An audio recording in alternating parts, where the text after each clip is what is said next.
అందరూ అలాగే నిలబడి ఉంటుండగా కీర్తన గ్రంథము 5వ కీర్తన మన మధ్యలో ఉన్న వీరస్వామి గురించి 5వ కీర్తన గ్రంథము 5వ కీర్తన 12 వాక్యాలు ఇందులో ఉన్నాయి. ఈ 12 మొదటి వాక్యం చదువుతుండగా 2వ వాక్యాన్ని మనం చదువుకొని దేవుని నామమున కీర్తన గ్రంథము 5వ కీర్తన.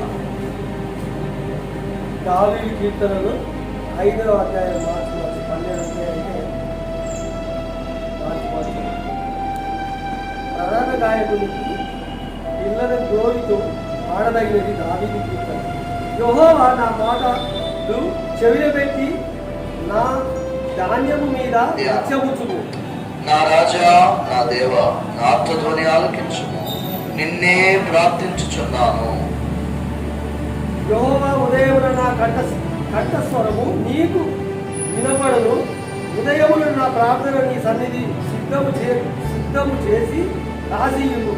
నీవు దుష్టత్వము చూసి ఆనందించు దేవుడు కావు, చెడుతనమునకు నీ యొద్ద చోటు లేదు.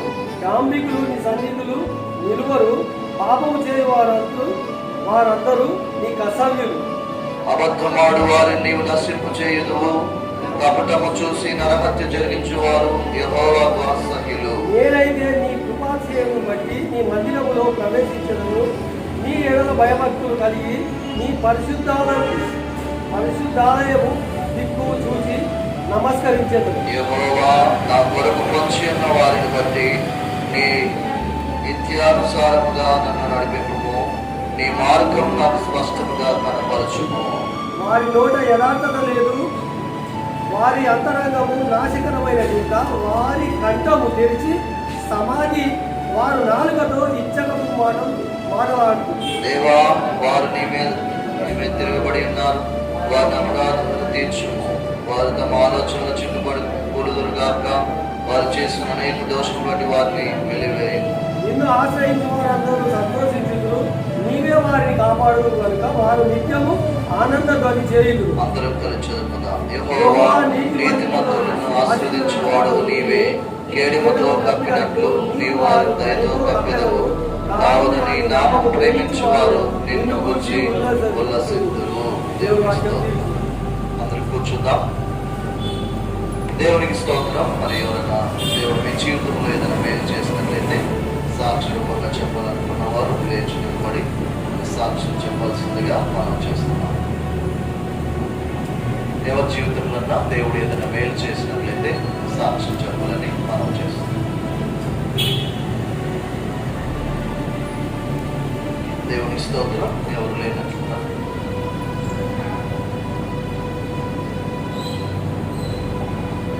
వందనాలు. అవకాశం ఇష్టంగా చెప్తున్నాను. సాక్ష్యం అంటే ఏం లేదు, నాకు వచ్చినప్పుడు సిగ్నల్ పడుతుంది ట్రాఫిక్ జామ్, నా తండ్రికి ఏడ్చాలా అవన్నీ నేను కట్టట్లేదు. ఆయన వచ్చి కరెక్ట్గా అందరూ అప్పటికే ఖాళీ అయిపోయింది, కరెక్ట్గా అప్పుడే సిగ్నల్ పడింది. ఆయన ఫస్ట్ నా ముందు ఒక బట్టి కొట్టింది, తర్వాత నా బట్టి దగ్గరికి వస్తున్నాను. బట్టి మళ్ళీ ఆభాసగా పక్కన అని అనుకున్నాను, ఎట్లా మరి నాకు ప్రాబ్లం కదా అనుకున్నాను. ఆయన వచ్చి కొట్టగానే 7 చదవమన్నాయంటే మీరు చిన్న కట్టేసుకోండి అని చెప్పి వదిలేసాడు. అనుకున్నాను దేవుడు ఏదో ఇంకా ముందుగా అలాగే పంపించేస్తాను. మామూలు అయితే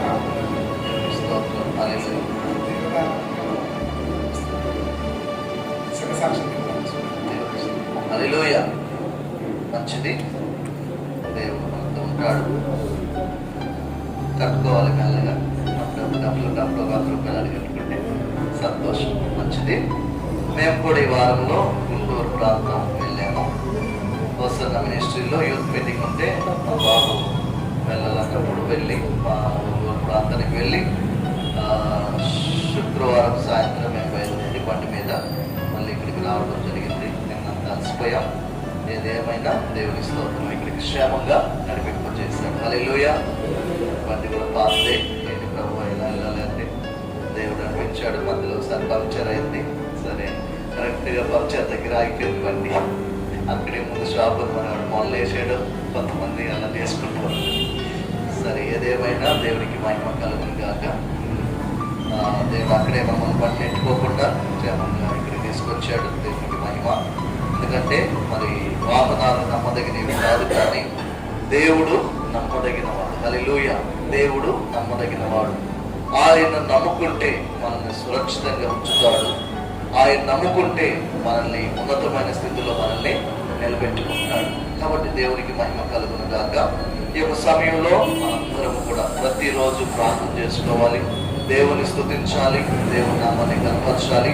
ఎందుకంటే ఆయన కార్యాలు మన ఎడల చూస్తూ ఉంటాం. దేవునికి వందనాలు. మంచిది. సమయంలో దేవుని యొక్క వాక్యానికి మనం వెళ్దాం. బైబిల్ గ్రంథంలో ఉన్నవారు బయట సౌండ్ మన పక్కన పెట్టి దీని మీద మన దృష్టి ఉంచుదాం. చూడండి, మరి బైబిల్ యొక్క వాక్యము జఫన్యా గ్రంథము 3వ అధ్యాయము. జఫన్యా గ్రంథము 3వ అధ్యాయము 16 నుంచి 17, 18. మనం 16 నుంచి చదువుకుందాం. జఫన్యా గ్రంథం బైబిల్ ఉన్నటువంటి వారు బాబు ఇదండి చిన్న జఫన్యా గ్రంథము 3వ అధ్యాయము 16వ వాక్యాన్ని మనం చదువుకొని ముందుకు వెళ్దాం. ఆ దినమున జనులు మీతో ఇట్లందురు. ఆ దినమున జనులు మీతో ఇట్లందురు. యెరూషలేమా భయపడకుము. యెరూషలేమా భయపడకుము. సియోను ధైర్యం తెచ్చుకొనుము. సియోను ధైర్యం తెచ్చుకొనుము. నీ దేవుడైన యెహోవా మధ్య ఉన్నాడు. నీ దేవుడైన యెహోవా మీ మధ్య ఉన్నాడు. ఆయన శక్తిమంతుడు. ఆయన శక్తిమంతుడు. ఆయన నిన్ను రక్షించును. ఆయన మిమ్మల్ని రక్షించును. ఆయన బహు ఆనందముతో. ఆయన బహు ఆనందముతో నీ యందు సంతోషించును. నీ యందు సంతోషించును. నీ యందు తనకున్న ప్రేమను బట్టి శాంతము వహించి నీ అందరి సంతోషము చేత ఆయన హర్షించును. ప్రార్థన చేసుకున్నాను.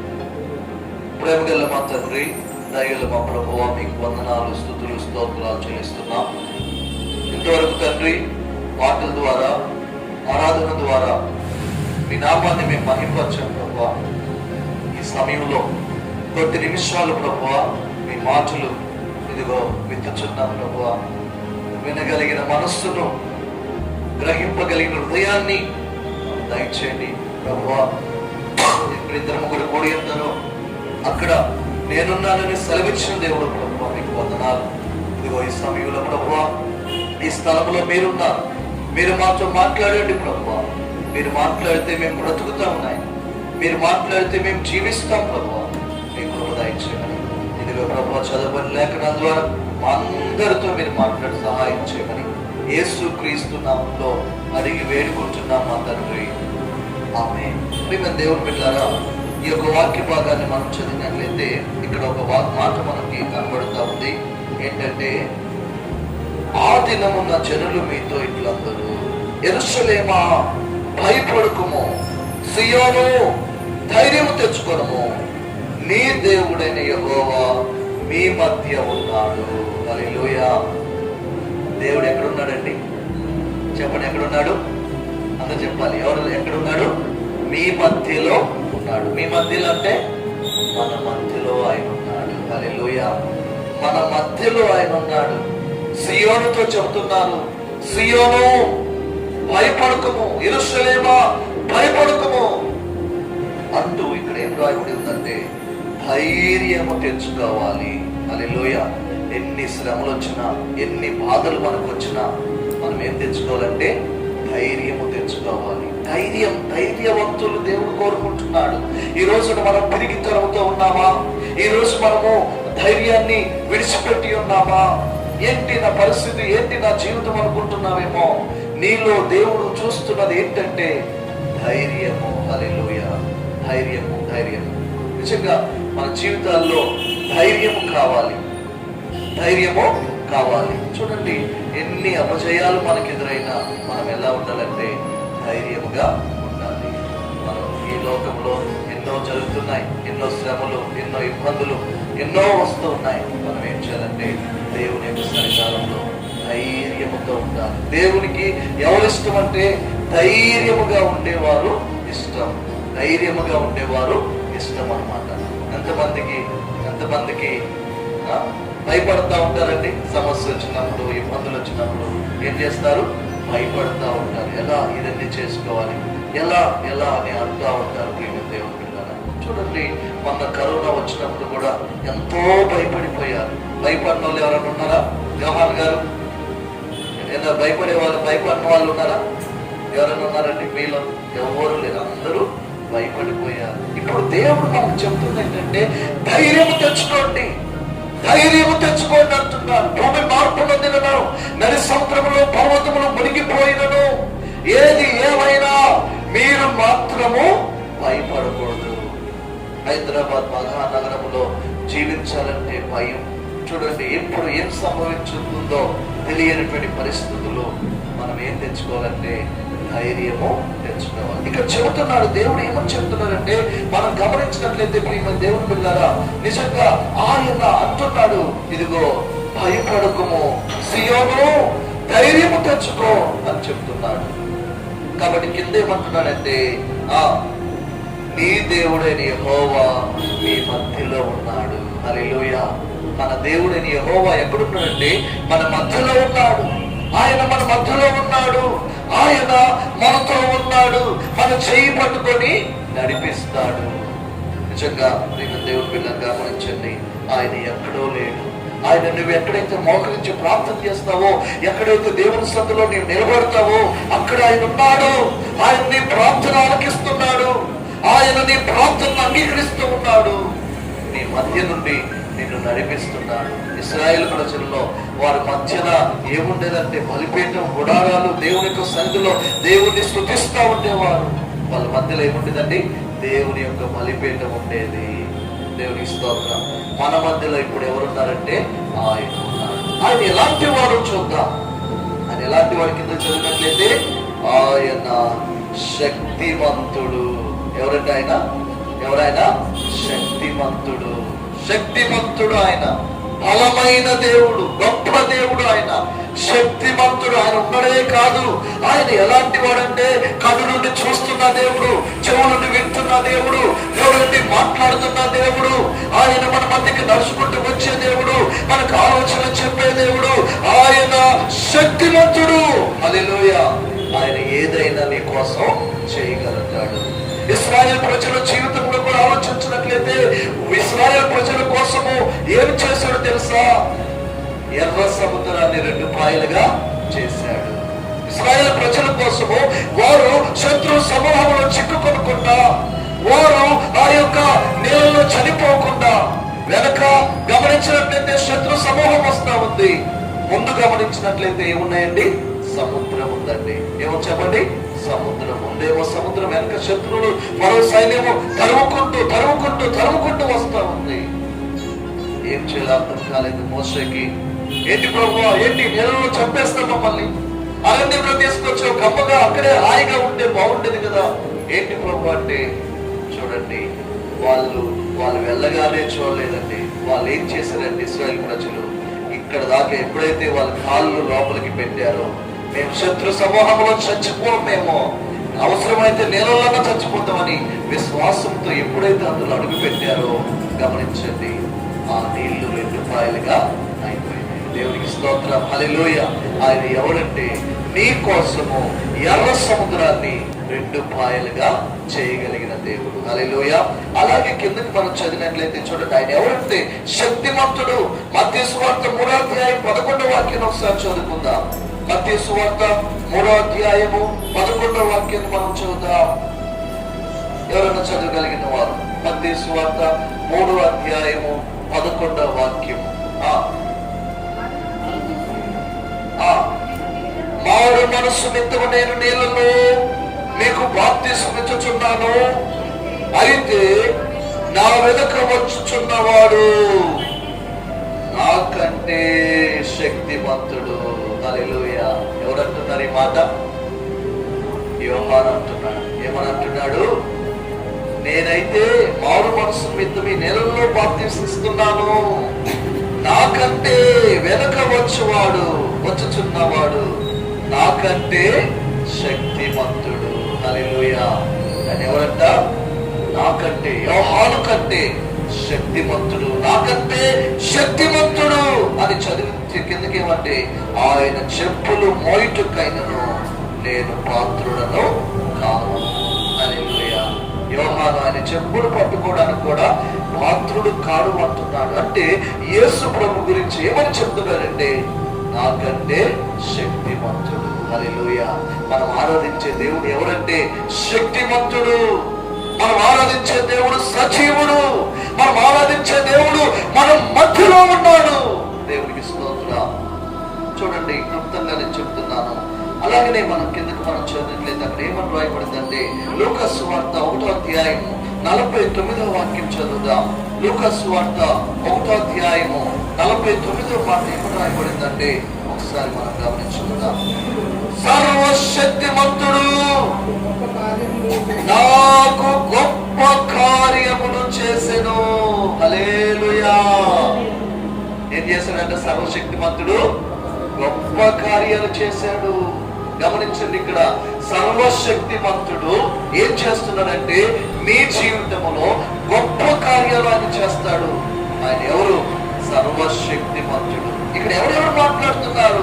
ఎలిజబెత్, మరియ మాట్లాడుతున్నారు. ఇక్కడ సర్వశక్తుడు నా జీవితంలో గొప్ప కార్యము చేశాను. హల్లెలూయా. కనుక ఇది మొదలుకొని అన్ని తరముల వారు నన్ను ధన్యురాలందరూ, ఆయన నామము పరిశుద్ధము. హల్లెలూయా.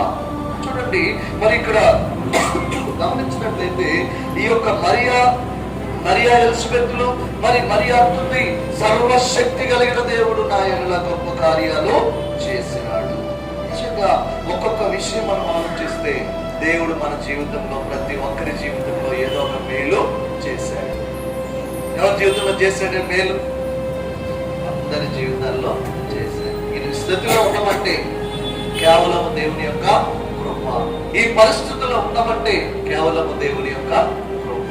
ఆయన నీ కొరకు ఏం చేస్తాడంటే మరొకసారి చూద్దాము. సర్వశక్తిమంతుడు నాకు గొప్ప కార్యములు చేశాడు.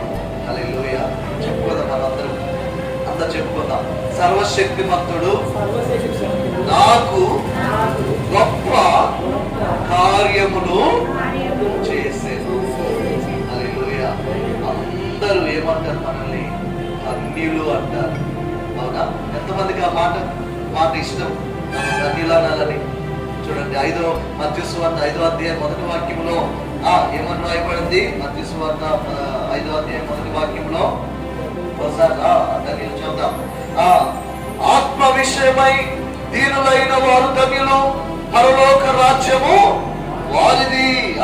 దుఃఖపడు వారు ధన్యులు, వారు ఓదార్చబడుదురు. సాత్వికులు ధన్యులు, వారు భూలోకమును స్వతంత్రించుకొందురు. నీతి కొరకు ఆకలి డబ్బులు గల వారు ధన్యులు, వారు తృప్తిపరచబడుదురు. కనికరము గల వారు ధన్యులు, వారు కనికరం పొందుదురు. హృదయ శుద్ధి గల వారు ధన్యులు, వారు దేవుని చూచెదరు. సమాధానపరచు వారు ధన్యులు, వారు దేవుని కుమారులను పడుదురు. నీతి నిమిత్తం హింసింపబడు వారు ధన్యులు, పరలోక రాజ్యము వారిది. నా నిమిత్తము జనులు మిమ్మల్ని నిందించి హింసించి మీ మీద చెడ్డ మాట్లాడారు, మీరు ధన్యులు. సంతోషించి ఆనందించుడి, పరలోకమందు మీ ఫలం అధికమగును. ఇలాగున వారు మీకు పూర్వమందుబడిన ప్రవక్తలను హింసించిరి. దేవునికి స్తోత్రం. హల్లెలూయా. దేవుని యొక్క సన్నిధానంలో మనము ఎవరమంటే ధన్యులము. ఎందుకు ధన్యులము చెప్పండి? ఎందుకు? మనం నీతి కొరకు ఆత్మజంతులు గలవారము. దేవుడు మన జీవితంలో కార్యాలు చేస్తున్నాడు. దేవుడు మన జీవితంలో అద్భుతాలు చేస్తున్నాడు. నీ కొరకు ఆయన ఏదైనా చేయగలడు. హల్లెలూయా. చివరి మాట మనకి చదువుకుందాం. అదే అపోస్తుల కార్యములు 20వ అధ్యాయం 32వ వాక్యం చదవండి. అపోస్తుల కార్యములు 20వ అధ్యాయము 32వ వాక్యం చదువుకుందాం. అప్పుడు దేవునికి ఆయన కృపావాక్యము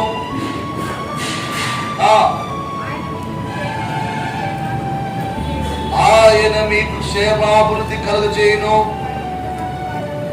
పరిశుద్ధపరచబడి వారందరిలోనూ స్వాస్థ్యం అనుగ్రహించుటకు శక్తిమంతుడు. హల్లెలూయా.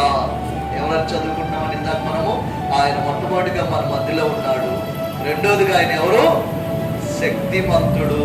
శక్తిమంతుడు ఏం చేస్తున్నాడు? ఇక్కడ 32వ వాక్యములో ఇప్పుడు దేవునికి ఆయన గొప్ప వాక్యమును మిమ్మల్ని అప్పగించున్నాడు. ఆయన మీకు క్షేమాభివృద్ధి కలుగజేయుటకును. హల్లెలూయా. మన జీవితంలో ఏం చేస్తాడండి? ఆయన క్షేమాభివృద్ధి కలుగ చేస్తాడు. తర్వాత కింద చదివినట్లయితే పరిశుద్ధపరచబడి వారందరిలో స్వాస్థ్యం అనుగ్రహించుటకు శక్తిమంతుడు. ఆయన మనల్ని అందరినీ కూడా ఎక్కడ చేర్చుకుంటాడంట? పరిశుద్ధ జనాంగంలోనికి ఆయన చేర్చుకుంటాడు. హల్లెలూయా. అందుకు ఆయన ఎవరంటే శక్తిమంతుడు. నీ జీవితంలో క్షేమాభివృద్ధిని కలుగు చేస్తాడు. నీ జీవితంలో ఆశీర్వాదాలు కలుగు చేస్తాడు. నీ జీవితంలో చూడండి పరిశుద్ధులను చేయడానికి ఆయన శక్తిమంతుడు. దేవుని స్తోత్రం. మనల్ని ఈ లోకంలో ఎవరు కూడా పరిశుద్ధపరచలేరు, ఎవరు కూడా బాగు చేయలేరు. కానీ యేసు మాత్రము మనల్ని బాగు చేస్తాడు, పరిశుద్ధపరుస్తాడు. చూడండి, అందరూ ఏదో ఒక దాన్ని చేయగలరు అంటే నల్లగా చేయగలరు, కానీ తెలుపు ఎవరైనా చేయగలుగుతారండి? ఎవ్వరూ చేయలేరు. కానీ యేసు ప్రభు ఒక్కడే తన రక్తములో మనం కడుక్కొని మనల్ని హిమము కంటే తెల్లగా చేయగలిగినటువంటి వాడు. చూడండి, తర్వాత 2వ వాక్యం మనం చదివినట్లయితే ఆయన ఏం చేస్తాడంటే మిమ్మును, జెఫన్య గ్రంథము 3వ అధ్యాయము 17వ వాక్య భాగంలో 2వ 3వ భాగం, ఆయన మిమ్మును రక్షించును. హల్లెలూయా. ఏమంటున్నాడంటే అక్కడ మరొకసారి చదువుకుందాం. నీ దేవుడైన యెహోవా నీ మధ్య ఉన్నాడు, ఆయన శక్తిమంతుడు, ఆయన మిమ్మల్ని రక్షిస్తాడు. హల్లెలూయా. ఏం చేస్తాడయ్యా? వీరస్వామి గారు ఏం చేస్తాడు? రక్షిస్తాడు. ఏం చేస్తాడమ్మా? రక్షిస్తాడు. దేంట్లో నుంచి రక్షిస్తాడు? పాపములో నుండి రక్షిస్తాడు, అగ్నిలో నుండి రక్షిస్తాడు, సింహాల బోన్ల నుంచి రక్షిస్తాడు, అన్నిటిలో నుంచి ఆయన రక్షిస్తాడు. ఆయన ఏం చేస్తాడంటే మనల్ని రక్షింపజేస్తాడు. దేవునికి వందనాలు. చూడండి ప్రియమైన దేవుని పిల్లలారా, మనల్ని ఆయన రక్షించేవాడు. చూడండి, ఎన్నో మార్గములు మనం వెళ్తా ఉంటాం. సౌండ్ తక్కువ పెట్టాం. ఎన్నో మార్గములు మనం వెళ్తా ఉంటాం. దేవుడు మనల్ని ఏం చేస్తాడంటే రక్షిస్తాడు. హల్లెలూయా. రక్షణ ఎవరిదండి? గడిచిన వారం చెప్పుకున్నాం. రక్షణ ఎవరిది? రక్షణ యెహోవాది. హల్లెలూయా. రక్షణ ఆనందం అంట లక్షలు ఇవ్వలేవంట. ఏంటంట? రక్షణ ఆనందం ఎన్ని లక్షలున్నా అలాంటి ఆనందమో లేదు. దేవుని బిడ్డలారా, కాబట్టి మన జీవితంలో మనం కోరుకోవాలి ఏంటంటే రక్షణ. మన కుటుంబానికి రక్షణ, మనకు రక్షణ, మన కుటుంబానికి, మన పిల్లలకి రక్షణ. చూడండి, మనల్ని ఏం చేస్తాడంటే ఆయన రక్షిస్తాడు. మూడో మాట మనం చదువుకున్నట్లయితే చూడండి, ఆయన మిమ్మల్ని రక్షించును, ఆయన బహు ఆనందముతో నీ యందు సంతోషిస్తాడు. హల్లెలూయా. నీ యందు దేవుడు ఏమై ఉండాలండి? ఏమై ఉండాలి? సంతోషించాలి నీ యందు. హల్లెలూయా. ఏమై ఉండాలి? సంతోషించాలి. ఆలోచిద్దాం ఒకసారి, మన యందు దేవుడు సంతోషిస్తున్నాడా లేదా? దేవుడు ఎప్పుడు సంతోషిస్తాడు? మన యందు బాగా కానుకలు బిర్రుగా దీంట్లో వేస్తే, కానుకలు డబ్బాలు వేస్తే సంతోషిస్తాడా? హాయిగా తెల్ల బట్టలు వేసుకొని దేవుని మందిరానికి వస్తే సంతోషిస్తాడా? ఎలా సంతోషిస్తాడు? చెప్పాలి. ఎలా సంతోషిస్తాడు? నీ యందు ప్రార్థన జీవితం, వాక్యం ద్వారా, ఇంకా అయ్యా బాబు చెప్పాలి. ఎలా ఆనందిస్తాడు నీ యందు? దేవా, అదేం లేదయ్యా, నీదే. హల్లెలూయా. నీ కృప కొరకు నేను వేడుకుంటున్నాను. దేవుడు అంటున్నాడు, కృప కొరకు ఎవరైతే నరుని కాలు సత్తువయందో ఆయన ఆనందించడు, గుర్రముల బలమునందు ఆయన ఆనందించడు. తన కృప కొరకు కనిపెట్టు వారి ఎడల ఆయన ఆనందించువాడై ఉన్నాడు. హల్లెలూయా. వాక్యాన్ని నేను చెప్తాను, అది ఒకసారి చూద్దాం. మనము ఎలా సంతోషిస్తాడు, లేకపోతే మనం దేని మీద సంతోషిస్తాం అనే మాట ఒకసారి రెఫరెన్స్ కొంచెం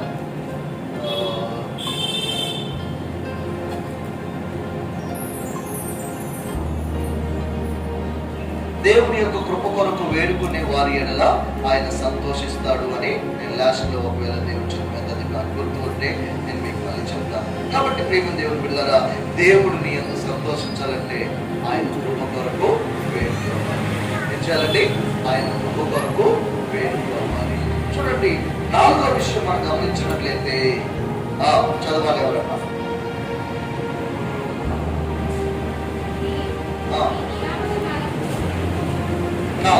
కొంచెం పైకి. నీ యందు కనుకున్న ప్రేమను బట్టి, నీ అందరి శాంతిని, నీ అందరి సంతోషము చేత ఆయన హర్షించుచున్నాడు. చూడండి, మధ్యలో బహు ఆనందంతో నీ యందు తనకున్న ప్రేమ. దేవుని ఎడల నీకు ఆయనకు ఒక ప్రేమ. నీ ఎడల ఆయన ప్రేమిస్తున్నాడు. ఆయన నీ కొరకు తన ప్రాణాన్ని ఖైదనంగా అర్పించాడు. నీ కొరకు తన రక్తమంతా ధారపోసాడు. దేవుడు ఏం చేస్తున్నాడంటే మమ్మల్ని అందరినీ కూడా ప్రేమిస్తున్నాడు. హల్లెలూయా. ఏం చేస్తున్నాడు? ప్రేమిస్తున్నాడు. రోమీయులకు రాసిన పత్రిక 5వ అధ్యాయము 8వ వాక్యాన్ని చదువుకుందాం. రోమీయులకు రాసిన పత్రిక 5వ అధ్యాయము 8వ వాక్యాన్ని చదువుకుందాం. అయితే దేవుడు మన ఎడల తన ప్రేమను వెల్లడి పరుచుచున్నాడు. ఎట్లనగా మనం ఇంకను పాపులమై ఉండగానే క్రీస్తు మన కొరకు చనిపోయెను. కాబట్టి ఆయన తన రక్తం వల్ల ఇప్పుడు నీతిమంతులుగా తీర్చబడి మరింత నిశ్చయముగా ఆయన ద్వారా ఉగ్రత నుంచి రక్షించబడదుము. హల్లెలూయా. చూడండి, దేవుడు మనల్ని ప్రేమిస్తున్నాడు. ఇక్కడ ఇక్కడ గమనించినట్లయితే చూడండి ఆ వాక్యాన్ని 5వ అధ్యాయం 8వ వాక్యంలో, అయితే దేవుడు మన యేన తన ప్రేమను వెల్లడిపరుచున్నాడు, ఎట్లనగా మనం ఇంకనూ పాపులమై ఉండగా దేవుని కృప. చూడండి, దేవుడు మనం ఇంకనూ పాపులమై ఉండగా అని క్రీస్తు మన కొరకు చనిపోయాడు. దేవుడు నిన్ను ప్రేమిస్తున్నాడు కాబట్టి ఆయన నీ కొరకు ప్రాణం పెట్టాడు. ఆయన నీ కొరకు తన రక్తానంతటిని కూడా ధారపోసాడు. నీ కొరకు 39 కొరడా దెబ్బలు తిన్నాడు.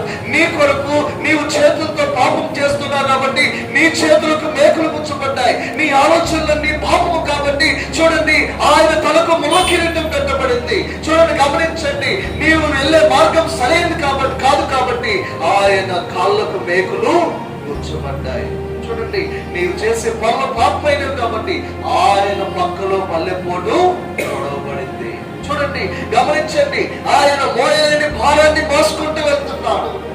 శిలువ భారాన్ని ఆయన మోసుకుంటూ వెళ్తున్నాడు. ఎవరి కోసం? చూడండి, గమనించండి ప్రియ దేవుని పిల్లరా, నిన్ను ప్రేమిస్తున్నాడు కాబట్టి నీ కొరకు తన ప్రాణాన్ని అర్పించాడు.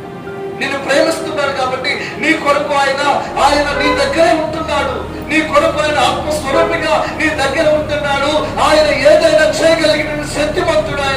ఆయన నీ యందు ఆనందిస్తున్నాడు. ఆయన నిన్ను రక్షిస్తున్నాడు.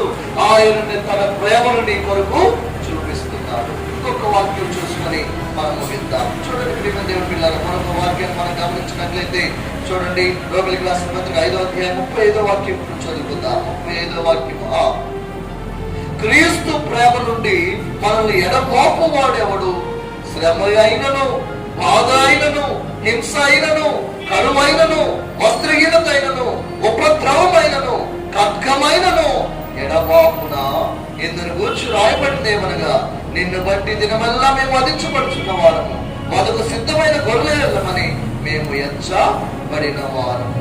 అయినను మనల్ని ప్రేమించిన వారి ద్వారా మనము వీటన్నిటిలో అత్యధిక విజయము పొందుచున్నాము. దేవుని ప్రేమలో నుంచి మనము ఎడబాపు వారి ఎవ్వరు లేదు. హల్లెలూయా. క్రీస్తు ప్రేమ చూడండి, కరువైన, ఖడ్గమైన, మనల్ని ఎడబాపున, శ్రమ అయినా, బాధ అయినా, హింస అయినా, కరువైన, వస్త్రహీనతైన, ఉపద్రవమైన, ఖడ్గమైన ఎడబాపుతుందా? చూడండి, ఆయన ప్రేమ నుంచి మనల్ని ఎవ్వరు ఎడబాపులేరు.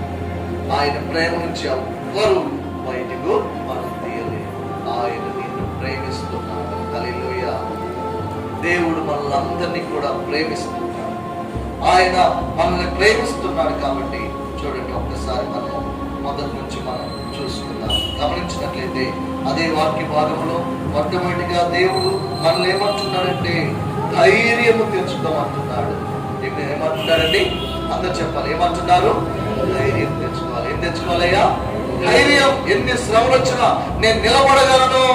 నీ కుడి ప్రక్కన 10,000 మంది పడినను ఆ భయము నీ యొద్దకు రాదంటున్నాడు.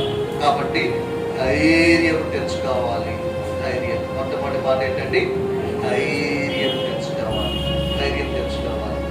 రెండవ మాట ఏంటంటే ఆయన మన మధ్యలో ఉన్నాడు. ఎక్కడ ఉన్నాడంటే ఆయన ఎక్కడో గుడిలో లేడు, ఎక్కడో పెద్ద మందిరాల్లో లేడు, ఎక్కడో దండాలుగా వెళ్తున్న స్థలాల్లో లేడు. ఆయన నీవు ఎక్కడైతే మోకరిస్తావో, ఏ స్థలంలో అయితే ఆయన కొరకు వేడుకుంటావో అక్కడ ఆయన ఉన్నాడు. హల్లెలూయా. ఆయన ఈ స్థలంలో ఉన్నాడు, నీ మధ్యలో ఉన్నాడు, నీ గృహంలో ఉన్నాడు, నీ జీవితంలో ఉన్నాడు, నీ హృదయంలో ఆయన ఉన్నాడు.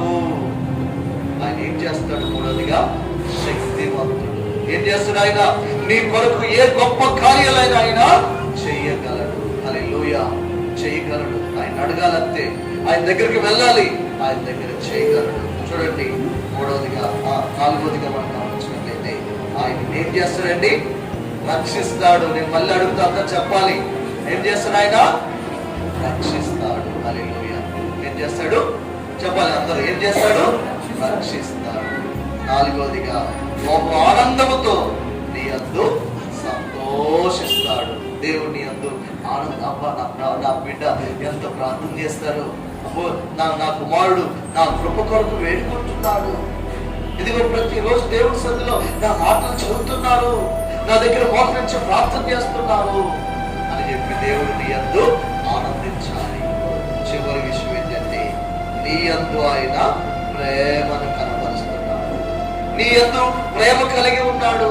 నువ్వు కొన్నిసార్లు తప్పు చేసినా, నువ్వు కొన్నిసార్లు దేవునికి దూరమైనా, కొన్నిసార్లు దేవునికి విరోధమైన పనులు చేస్తున్నా, నీ అందలి నిన్ను ప్రేమిస్తున్నాడు కాబట్టి ఏమో వహిస్తున్నాడు ఆయన? శాంతము వహిస్తున్నాడు. కింద చదువుకోండి, చూడండి అక్కడ, తనకున్న ప్రేమను బట్టి శాంతము వహించి నీ అందలి సంతోషము చేత ఆయన హర్షించుచున్నాడు. దేవునికి స్తోత్రం. కాబట్టి ఈ రోజున ప్రియమైన దేవుని బిడ్డలారా, మన జీవితంలో మనం మొట్టమొదటిగా ధైర్యం తెచ్చుకోవాలి. ఆయన మన మధ్యలో ఉన్నాడు. ఆయన శక్తిమంతుడు. ఆయన రక్షిస్తాడు. ఆయన తన ప్రేమను చూపిస్తాడు. ఆయన ఆయన ఆయన మనం సంతోష పెట్టేవారిగా మనం ఉండాలి. ఇంకా మనం కిందకి చేద్దంటే చూడండి 20వ వాక్యము, ఆ కాలమును మీరు చూచుండగా నేను మిమ్మల్ని చెరలో నుండి రప్పించదును. సమకూర్చిన తర్వాత మిమ్మల్ని నడిపించా నిజముగా మీ మీద ఉన్న జనులందరికంటే నేను జనులందరి దృష్టికి నేను మీకు ఖ్యాతిని మంచి పేరును తెప్పించేదను. ఇదే యెహోవా వాక్కు. హల్లెలూయా. ఎంత బంగారం సంపాదించుకున్నా, ఎంత వెండిని సంపాదించుకున్నా, ఎంత భూములు సంపాదించుకున్నా మంచి పేరు లేకపోతే ఏం లేదండి. అవునా? మనం ఏం సంపాదించుకోవాలి చెప్పండి? మంచి పేరు. అది కావాలంటే దేవుని సన్నిధిలో ధైర్యంగా ఉండాలి. దేవుని సన్నిధిలో మనం ఉండాలి. కాబట్టి దేవుని పిల్లరా, అందరితో ఈ మాటలు ముగిస్తున్నాం. అందరూ కూడా కళ్ళు ఉంచుదాం, కళ్ళు మూసుకుందాం, ప్రార్థన చేసుకుందాం. అందరూ కూడా కళ్ళు వచ్చి కళ్ళు మూసుకుందాం. హల్లెలూయా, హల్లెలూయా, హల్లెలూయా. సమయంలో దేవుని మనం స్తుతిస్తున్నాం, దేవుని నామాన్ని కనపరుస్తున్నాం. కూడా దేవుని స్తోత్రాలు చెల్లిస్తూ ఆయన ప్రార్థన చేస్తున్నాం. హల్లెలూయా, హల్లెలూయా, హల్లెలూయా. ప్రభుదేవా మీకు వందనాలు, మహోన్నతుడా మీకు స్తోత్రం, స్తోత్రం, స్తోత్రం, స్తోత్రం, స్తోత్రం. పరిశుద్ధుడా మీకు వందనాలు చెల్లిస్తున్నా. ఇదిగో నాయన, మాలో ధైర్యాన్ని పుట్టించున్నాయ్యా, మాలో సంతోషాన్ని ఉన్నాయ్యా, మాలో ఆనందం ఉన్నాయ్యా. హల్లెలూయా. అందరూ కూడా కళ్ళు మూసుకొని దేవునికి స్తోత్రాలు చెల్లిద్దాం. హల్లెలూయా. అయ్యా మా మధ్యలో మీరున్నారు ప్రభు. అయ్యా మా మధ్యలో మీరున్నారు ప్రభు. అయ్యా మీరు మా మధ్యలో ఉన్నారు. నాయన మీకు స్తోత్రాలు చెల్లిస్తున్నాం. హల్లెలూయా, హల్లెలూయా. ఆయన నీ కొరకు ఏదైనా చేయగలుగుతాడు. ప్రియమైన సహోదరి సహోదరుడా, నీ కొరకు ఆయన ఏదైనా చేయగలుగుతాడు. ఆయన నిన్ను ప్రేమిస్తున్నాడు. ఆయన నీ కొరకు రక్తాన్ని పెట్టాడు. ఆయన నీ కొరకు తన ప్రాణాన్ని క్రయధనంగా అర్పించాడు. కాబట్టి దేవుని సన్నిధిలో నివసిస్తున్న ప్రియ జనాంగమా, పిరికి వారు ఆయనకి ఇష్టం లేదు. పిరికి వారు ఆయనకి ఆయన తోసివేస్తాడు. ధైర్యవంతులు ఆయనకి కావాలి. దేవునైనా ఎదుర్కొనేవాడు కావాలి. అలాంటి స్థితిలో మనం ఉన్నాం. ఆయన రక్షిస్తాడు. ఆయన మన మధ్యలో ఉన్నాడు. మనం చేయి పట్టుకుంటాడు. నీకు సమస్య వచ్చినప్పుడు, ఇబ్బంది వచ్చినప్పుడు, కష్టం వచ్చినప్పుడు నిన్ను ధైర్యపరుస్తాడు. ఆయన నిన్ను బలపరుస్తాడు. నీకు శక్తిని ఇస్తాడు. నిన్ను రక్షిస్తాడు. నీ జీవితంలో ఆయన బట్టి నేను సంతోషించాలి. ఆయన బట్టి ఆనందించాలి. దేవునికి స్తోత్రం. మీరు ఎవరైనా ప్రేరేపణ కలిగి